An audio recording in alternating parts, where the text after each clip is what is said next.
Assalamualaikum warahmatullahi wabarakatuh. Perkenalkan, nama saya Herlina Lidiawati dari Sekolah Tinggi Ilmu Kesehatan Sukabumi. Saya berada di home base D3 Diploma 3 Keperawatan yang berada di Departemen Keperawatan Komunitas. Untuk di semester ini saya mengajar mata kuliah keperawatan keluarga, di mana di sini untuk keperawatan keluarga ini merupakan mata kuliah yang ada di tingkat 3 semester ganjil. Nah, untuk keperawatan keluarga di sini mempunyai deskripsi singkat terkait mata kuliah membahas tentang fenomena konsep layanan kesehatan primer, konsep komunitas, konsep keluarga, tren dan isu dalam keperawatan keluarga, manajemen sumber daya keluarga, asuhan keperawatan keluarga, serta praktek di tatanan komunitas yang didesain untuk memberikan kesempatan kepada mahasiswa dalam mengaplikasikan keperawatan keluarga secara nyata. Nah, untuk di semester ini saya mengajar terkait bagaimana proses asuhan keperawatan keluarga mengenai proses pengkajian keluarga. Untuk pengkajian keluarga ini di sini membahas terkait bagaimana proses asuhan keperawatan keluarga mulai di tahapan pengkajian ketika mahasiswa melakukan proses wawancara di tahapan keluarga. Nah, untuk pelaksanaannya di sini dilaksanakan dalam bentuk ceramah yang ada di ruangan kelas yang dibentuk dalam daring, yaitu yang ada di Juminar. Nah, untuk pelaksanaan proses pengkajian keluarga ini disertakan dalam bentuk juga praktek. Untuk praktek di sini, mahasiswa akan melaksanakan proses pengkajian keperawatan keluarga yang nanti akan dilakukan di praktek OSCE, sehingga nanti menuntut mahasiswa untuk dapat melakukan tahapan proses pengkajian di ranah keluarga yang ada di masyarakat atau di komunitas. Untuk evaluasinya di sini nanti sebanyak 5% ini akan masuk ke ujian tengah semester, sehingga nanti dari pembahasan ini akan masuk soal di ujian tengah semester. Untuk pelaksanaan dari prakteknya, nanti mahasiswa akan melakukan proses pengkajian yang dilakukan dalam bentuk format penilaian. Nah, untuk format penilaiannya di sini dilakukan dengan melihat beberapa aspek yang dinilai dari fase orientasi, fase kerja, kemudian penampilan selama tindakan. Nah, dari beberapa tahapan ini, mahasiswa harus bisa melakukan proses pengkajian dari mulai mengenal masalah sampai ke pemanfaatan pelayanan kesehatan. Itu untuk pertemuan terkait bagaimana proses pengkajian keperawatan keluarga. Baik, teman-teman, kita mulai untuk pertemuan hari ini ya. Sesuai dengan di RPS bahwa hari ini kita akan melaksanakan perkuliahan terkait dengan pengkajian di keperawatan keluarga. Sudah catat belum PPT-nya? Sudah, Ibu. Ya.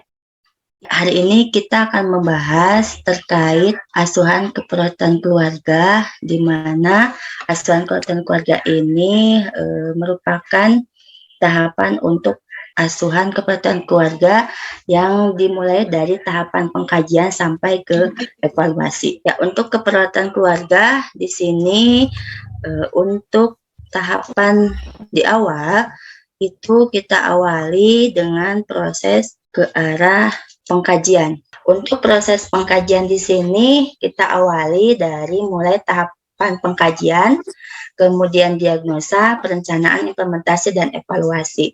Nah, ini adalah tahapan untuk asuhan keperawatan keluarga yang nanti akan teman-teman lalui untuk membuat asuhan di keperawatan keluarga itu sendiri. Ini ada beberapa penjudul untuk asuhan keperawatan keluarga. Di sini biasanya akan terlihat dari si kliennya itu sendiri siapa yang menjadi kelolaan kita ketika nanti kita mengelola asuhan keperluan di keluarga. Ini contohnya asuhan keperluan keluarga pada keluarga Tuan K dengan ISPA pada anak Y di RT, RW, desa atau kelurahan, kecamatan, wilayah kerja, puskesmas yang ada di kabupaten atau di kota. Nah ini untuk di keluarga ini menunjukkan bahwa anak Y-nya yang sakit. Nah, kalau misalnya keperluan keluarga ketika dikaji ini adalah ke arah kepala keluarganya yang sakit, maka di sini hanya cukup pada keluarga Tuan KA saja. Selanjutnya di tahapan pengkajian, ini adalah tahapan di mana perawat mengumpulkan informasi secara terus-menerus tentang keluarga yang dibinanya. Nah, dari tahapan pengkajian ini, kita bisa mengumpulkan data tentang informasi kesehatan dari si kliennya itu sendiri, termasuk data dari keluarga. Nah, di dalam proses pengkajiannya, di sini kita akan melakukan penjajakan keluarga, Di rumah. kemudian melakukan pengkajian awal, setelah itu melakukan pengkajian lanjutan. Nah, untuk penjajakan keluarga di sini biasanya kita akan bertemu terlebih dahulu dengan pemegang program yang ada di puskesmas, kemudian kita akan bertemu juga dengan para kader, kemudian dengan Pak RT, Pak RW, sehingga kita bisa mengetahui sasaran dari keluarga kita yang ada di lingkupan ke-RW-an tersebut, mana yang mempunyai permasalahan kesehatan. Nah, dari pengkajian awal ini, kita akan mengetahui keluarga mana yang mempunyai permasalahan kesehatan berdasarkan data yang ada, baik itu dari data Posbindu ataupun yang ada di data puskesmas. Ya. Nah, selanjutnya ke pengumpulan data. Nah, di pengumpulan data ini adalah terkait bagaimana ketika perawat itu mengumpulkan data dengan berbagai cara untuk bisa mengetahui permasalahan kesehatan yang terjadi pada si klien kita. Nah, untuk metodenya di sini bisa dilakukan secara wawancara, kemudian juga dengan observasi fasilitas rumah, pemeriksaan fisik, dan menggunakan data sekunder, yaitu yang membuktikan bahwa keluarga kelolaan kita itu mempunyai masalah kesehatan yang tercantum di data puskesmas atau di data ibu kader. Untuk metode wawancara di sini biasanya kita akan melakukan tahapan untuk bisa mendapatkan data dari keluarga mulai dari identitas si keluarganya itu sendiri. Sedangkan observasi untuk ke fasilitas rumah ini biasanya nanti kita akan melakukan observasi dari rumah tersebut bagaimana kondisi rumahnya sehingga akhirnya mendukung terhadap permasalahan kesehatan yang terjadi pada si klien. Disinilah nanti kita bisa melihat berapa luas dari rumah tersebut, kemudian berapa ruangan yang digunakan oleh keluarga, sehingga akhirnya kita bisa mengetahui bagaimana fasilitas-fasilitas rumah ini ternyata bisa menjadi pencetus juga terhadap permasalahan kesehatan yang ada di keluarga. Kemudian dilanjutkan pada pengumpulan data yang nanti akan kita kaji. Di sini ada data umum, kemudian ada komposisi keluarga, ada genogram, ada tipe keluarga, ada suku bangsa, ada agama, ada status sosial ekonomi keluarga, dan ada aktivitas rekreasi keluarga. Masuk ke pengkajian fungsi keluarga. Nah, di fungsi keluarga, salah satunya yang dikaji ini adalah fungsi afektif. Fungsi afektif ini adalah fungsi ketika kita bertanya ke keluarga apakah setiap anggota keluarga itu saling menyayangi, saling menghormati, dan saling menghargai. Fungsi sosialisasi di sini lebih ke arah bagaimana hubungan antar anggota keluarga ini betul-betul terjadi interaksi gitu. Bagaimana ayah dengan ibu, ibu dengan ayah, kemudian ayah ibu dengan anak, begitupun anak dengan ayah dan ibunya. Selanjutnya ke arah perawatan kesehatan. Perawatan kesehatan di sini terdiri dari 5 tugas fungsi kesehatan. Yang nanti ke arah intervensi ini merupakan jantungnya untuk pembuatan di nursing care plan. Untuk ke arah reproduksi, ini adalah mengkaji sejauh mana reproduksi dari anggota keluarga mulai dari ibu dan ayah, misalnya pada ibu berapa kali melahirkan, berapa kali keguguran, kalaupun misalnya menggunakan KB apa yang digunakan, sudah berapa lama digunakannya. Sedangkan untuk fungsi ekonomi di sini untuk ke arah dari penghasilan yang tadi dikaji, ini untuk ke arah pemenuhan sandang pangannya. Apakah terpenuhi atau tidak dari penghasilan yang didapat oleh keluarga. Nah, ini yang memperjelas ke arah fungsi perawatan kesehatan yang tadi. Fungsi perawatan kesehatan ini terdiri dari 5 tugas kesehatan keluarga, yang terdiri dari keluarga mampu mengenal masalah, keluarga mampu mengambil keputusan, kemudian melakukan perawatan, menciptakan lingkungan, dan memanfaatkan fasilitas pelayanan kesehatan. Kajian selanjutnya adalah stres dan coping. Ini mengkaji permasalahan yang mengakibatkan masalah kesehatan itu, salah satunya pemicunya dari stres. Kita lihat ke stres jangka panjang dan ke stres jangka pendek. Untuk jangka panjang ini biasanya membutuhkan waktu kurang lebih 6 bulan untuk menyelesaikannya. Kalau jangka pendek kurang dari 6 bulan. Sedangkan untuk yang kedua, berespon terhadap stresornya. Bagaimana respon keluarga ketika menghadapi permasalahan tersebut? Apakah ke arah maladaptif atau ke adaptif? Kemudian coping yang digunakan pun sama. Dalam berkomunikasi untuk menyelesaikan masalah, apakah dimusyawarahkan atau tidak?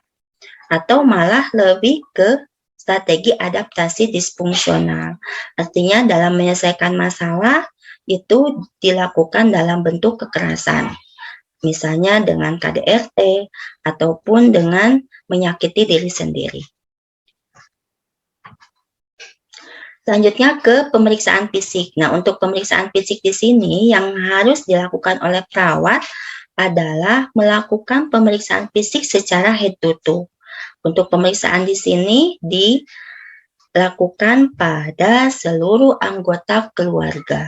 Ya, jadi seluruh anggota keluarga ini dikaji dalam bentuk pemeriksaan fisiknya secara head to toe sehingga kita bisa melihat setiap perubahan-perubahan dari mulai kepala sampai ke kaki. Kemudian harapan keluarga.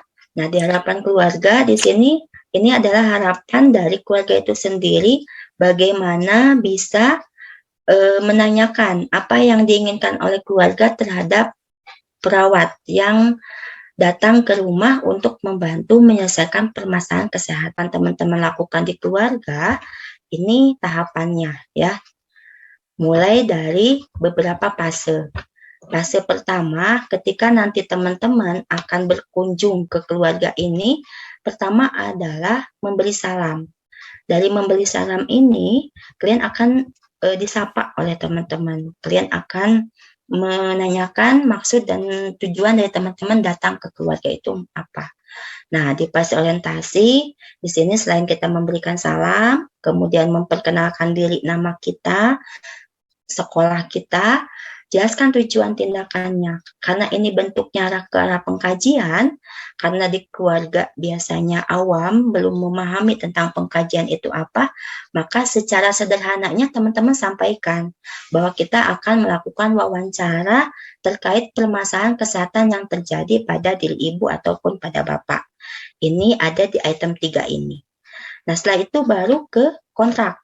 Kontrak waktu ini tergantung dari teman-teman, apakah membutuhkan waktu 20 menit, membutuhkan waktu 40 menit, tempatnya di mana, topiknya apa, itu disampaikan ke keluarga. Kemudian yang kelima, keluhan yang dirasakan oleh klien pada saat kita melakukan pengkajian. Contohnya, untuk sekarang apa yang Bapak rasakan dari penyakit hipertensi ini? Misalnya si keluarga menyebutkan atau si klien menyebutkan pusing, kemudian nyeri tengkuk. Nah, itu adalah keluhan yang dirasakan. Jadi, di fase orientasi ini, keluhan dari si klien itu harus sudah ditanyakan.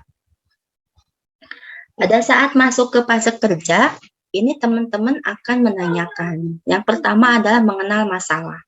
Apakah si klien ini sudah tahu atau belum tentang masalah yang terjadi pada dirinya. Contohnya, misalnya hipertensi. Pak, apa Bapak sudah tahu tentang hipertensi itu apa pengertiannya, tanda gejalanya, penyebabnya? Nah, jadi dari tiga item ini langsung kita tanyakan ke klien, ya. Apakah klien sudah tahu tentang pengertian hipertensi itu apa? Tanda gejalanya, penyebab dari hipertensi itu apa? Baru ke faktor-faktor yang mempengaruhi. Kenapa Bapak bisa terkena hipertensi? Misalnya, saya mah karena mengkonsumsi sering makanan yang mengandung asin yang cukup tinggi misalnya. Atau misalnya karena turunan. Nah, ini adalah faktor yang mempengaruhi timbulnya masalah. Jadi ditanyakan ke klien, kenapa bisa terkena hipertensi. Yang selanjutnya adalah ke arah persepsi keluarga. Sejauh mana keluarga ini melihat pada klien yang mempunyai masalah kesehatan, apakah merasa khawatir, was-was, cemas, atau biasa aja gitu. Sehingga nanti kita bisa nanyakan ke klien, bagaimana anggota keluarga ketika menghadapi masalah yang terjadi pada kliennya. Contohnya, Pak, kalau misalnya hipertensi Bapak kamu, untuk hipertensinya, apa yang dirasakan oleh ibu atau oleh anak Bapak? Nah, itu kan pasti si klien akan menjawab, oh mungkin ya akan menjawab cemas ataupun merasa khawatir. Kadang Bapak mah suka langsung dibawa ke puskesmas. Nah, ini jadi ada tanggapan dari klien, terlihat bagaimana anggota keluarga ini ketika dia kambuh penyakitnya ada kecemasan pada anggota keluarga yang lain. Selanjutnya mengkaji ke arah bagaimana pengambilan keputusan. Nah, kalau misalnya ketika sakitnya kambuh, apa nih yang dilakukan oleh keluarga? Kalau misalnya dilihat dari persepsi, kalau misalnya tadi si kliennya menjawab, Bapak mah langsung dibawa ke puskesmas. Nah, itu menunjukkan ada pengambilan keputusan dari keluarga untuk mengambil tindakan dalam menyelesaikan masalahnya. Sehingga si keluarga ini tahu bahwa kalau misalnya tidak diobati langsung, itu bisa berakibat fatal. Sehingga nanti di sini, apakah mengerti akibat dari masalah? Nah, itu menunjukkan kalau misalnya langsung dibawa ke pusat pelayanan, itu menunjukkan bahwa anggota keluarga itu mengerti kalau misalnya tidak diobati secara langsung, pasti ada komplikasi yang lebih lanjut, ya. Selanjutnya ke arah masalah yang dirasakan oleh keluarga. Masalah yang dirasakan keluarga ini, selain tadi dengan adanya klien yang masalahnya ini kambuh, tetapi ada juga misalnya kekhawatiran yang timbul dari keluarga. Sehingga masalah yang dirasakan ini pasti dirasakan juga oleh anggota keluarga yang lain. Selanjutnya ke respon. Bagaimana masalah dan keputusan ini terhadap penanganan masalahnya. Apakah seperti tadi, kalau misalnya langsung dibawa ke puskesmas, itu menunjukkan bahwa respon dari keluarga ini cukup tanggap terhadap permasalahan. Artinya reaksinya cepat untuk bisa membantu anggota keluarga yang sakit itu langsung membawa ke pusat pelayanan terdekat. Kemudian kalau misalnya ternyata memang langsung dibawa ke tempat pelayanan kesehatan terdekat, kita tanyakan, pusat pelayanan kesehatan terdekat itu apa? Apakah puskesmas, klinik, rumah sakit, dokter, bidan, atau seperti apa gitu ya. Jadi keberadaan fasilitas kesehatan yang dijangkaunya itu bentuknya puskesmas, dokter atau apa. Kemudian dari fasilitas kesehatan ini, apa yang dirasakan oleh keluarga, keuntungannya. Kalau misalnya dibawa ke puskesmas, apa yang dirasakan oleh keluarga keuntungan ketika selalu menggunakan pelayanan kesehatan puskesmas. Nanti mungkin keluarga akan menjawab. Misalnya sekarang sarana prasarana di puskesmas sudah lengkap, dokternya juga selalu ada. Nah, itu adalah salah satu yang bisa dijawab ya, keuntungan dari fasilitas kesehatan oleh keluarga. Kemudian tingkat kepercayaannya. Nah, tingkat kepercayaan ini sejauh mana kepercayaan keluarga percaya terhadap pelayanan kesehatan yang digunakan. Misalnya, sejauh mana Pak kepercayaan Bapak terhadap tenaga dan fasilitas kesehatan yang ada di puskesmas? Oh, tenaganya sekarang mah sudah pada pendidikannya bagus-bagus, Neng, misalnya. Sudah pada D3, sudah pada S1. Kemudian fasilitasnya juga sekarang mah sudah lengkap di puskesmas, sehingga mudah untuk dijangkau. Nah, ini adalah pengkajian yang menanyakan sejauh mana kepercayaan keluarga terhadap sarana, prasarana, dan tingkat dari kepercayaan terhadap tenaga kesehatan.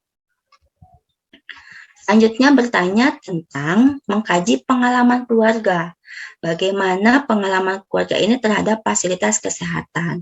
Apakah baru pertama kali datang ke puskesmas atau sudah berulang kali datang ke puskesmas? Sehingga di sini kita bisa mengetahui pengalaman keluarga terhadap fasilitas kesehatan yang digunakan ini bisa digunakan mungkin saya mah sudah 10 tahun yang sering ke puskesmas. Dari mulai bapak saya, ibu saya itu ke puskesmas sering. Jadi inilah yang dikaji terkait pengalaman keluarga. Kemudian yang selanjutnya adalah keterjangkauannya terhadap fasilitas kesehatan oleh keluarga. Nah, keterjangkauan di sini selain tadi jarak juga terhadap pembiayaan ya. Biasanya kan kalau keluarga itu biasanya menggunakan BPJS. Nah, dari BPJS ini akan mempermudah terhadap pemberian pelayanan untuk datang ke puskesmas. Selanjutnya evaluasi. Ini evaluasi terhadap pemahaman keluarga dari masalah pada saat kita mengkaji. Kita sampaikan, Pak, dari wawancara tadi, saya sudah menyimpulkan bahwa Bapak itu sebagian sudah mengetahui tentang hipertensi itu apa, tetapi ada juga yang belum dipahami oleh Bapak. Begitupun untuk pelayanan kesehatan yang digunakan oleh Bapak tahunya hanya puskesmas saja, tetapi kurang tahu kalau misalnya di tempat wilayah keRW Bapak itu ada posbindu misalnya. Nah, ini adalah pengevaluasian dari perawat terhadap pemahaman keluarga pada saat kita mengkaji. Nah, dari fase kerja, kita masuk ke fase terminasi. Di fase terminasi ini kita menyampaikan rencana tindak lanjutnya. Apa sih yang mau kita lakukan dari hasil pengkajian ini? Kalau misalnya tadi keluarga kurang paham tentang hipertensi, berarti untuk RTL-nya kita bisa melanjutkan dalam bentuk pemberian informasi ke keluarga dengan melakukan penyuluhan kesehatan. Kontrak waktu dengan keluarga, bisanya keluarga hari apa, jam berapa, tempatnya di mana, dan topiknya apa. Nah, pada saat kita melakukan pengkajian, para pembimbing atau para penilai ketika teman-teman melakukan pengkajian itu akan melihat penampilan teman-teman selama melakukan tindakan. Ketenangannya, kemudian ketika teman-teman melakukan komunikasi terapeutik, kemudian menjaga keamanan kliennya, reaksi kliennya, diajak komunikasi atau tidak, dan jarak komunikasinya. Ini semua akan dinilai oleh penilai atau oleh pembimbing. Nah, dari keseluruhan item itu ada 26, nanti akan dinilai mana yang teman-teman lakukan, sehingga nanti kalau misalnya secara keseluruhan oleh teman-teman dilakukan, maka nilainya akan mendapatkan nilai 100. Ini adalah tahapan untuk proses pengkajian yang nanti akan teman-teman lakukan. Nah, untuk role play-nya, ini nanti akan dilakukan di pertemuan 13. Kita akan role-play melakukan pengkajian keperawatan keluarga. Sedangkan untuk nyatanya nanti teman-teman akan lakukan di PKK, praktek langsung di lapangan, di kewilayahan keRW-an yang ada di satu puskesmas. Nah, nanti kita akan lihat proses pengkajiannya ya. Jadi di keluarga secara langsung. Nah, itu teman-teman terkait bagaimana proses pengkajian di keluarga. Untuk di tahapan pengkajiannya. Ada yang ingin ditanyakan? Silakan teman-teman kalau ingin bertanya. Mengerti? Paham? Insya Allah paham Ibu. Ya. Paham Ibu. Kalau memang sudah paham, nanti kita akan lanjutkan lagi untuk pertemuan berikutnya ke pertemuan untuk membahas tentang diagnosa keperawatan keluarga. untuk pertemuan hari ini sudah selesai. Saya ucapkan terima kasih